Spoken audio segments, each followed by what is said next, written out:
I think I spent countless hours on the Nintendo system. That's probably the one system that I spent my most time on. I played it so much. I mean, it came to a point where my dad actually had to hide it from me. My dad actually took the Nintendo and actually took it and said, "Oh, I sold it away." He actually hid it in the trunk of his vehicle, which I found out pretty quickly since I was a very clever kid back then. Sexy robot party, everybody's disco dancing. Sexy robot party, everybody's disco dancing. Hey guys, so today we're talking retro video games. This whole thing came up because Legend of Zelda Skyward Sword is dropping this Sunday actually, and I'll be picking it up, and in the time being I'm just playing around with the old Zelda games just to get myself in the mood, all pumped up and everything. I think with some of the guys who've discussed it earlier, I really haven't gotten to gaming that much over the last few years. I'm not sure if it's just the quality of games that's come out or what it is. I mean, I'm not big into the first-person shooters like everyone else is. I mean, Matt had a point. I mean, the first time I played a first-person shooter online, I think a 12-year-old kid called me a noob blank blank.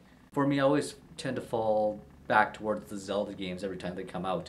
And if there is a special release edition, usually they come in like gold cartridges or a gold CD or a bonus CD that comes with it. This time around they're actually releasing a bundle with a golden Wii, which I'll be getting. So that just shows you how big a Zelda nerd I am.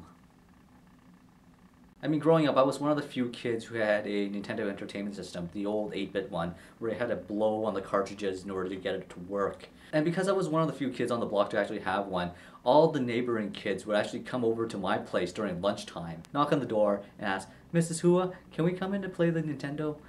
And my mom's like, fine, get in. But I had a system before the Nintendo Entertainment System. I mean, this is going way back where I had the Atari. And you know what, I totally forgot how young Tom was when he said the PlayStation 2 was a retro system for him, which kind of blows my mind because, well, for one thing, it's only 10 years old, but looking back at it, I mean, 10 years is way past the shelf life of most gaming systems nowadays.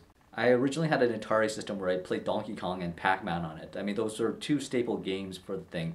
But it also came with a basics disc because the Atari that I had was actually a keyboard layout console. So you can actually program basic C++ on it and create different programs and games on it.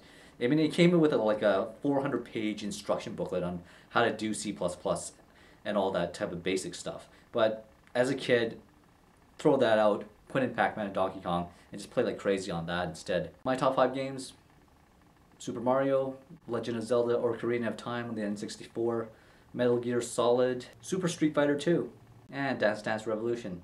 Huh, that's a weird one. And before I forget, make sure to go to our Facebook page on Facebook/MSTHK and vote for Matt's punishment because he missed last week's Monday video. So he is being punished. We decided to put up a poll to decide what his punishment will be. So go to that page on Facebook, vote there, or leave a comment below for one of us. Kitty, you can leave it for Kitty tomorrow as well. And we'll tally it up and we'll decide what Matt has to do. So far he has to do a I Am Little Teapot rendition. Kitty's tomorrow, and we'll see you guys next week.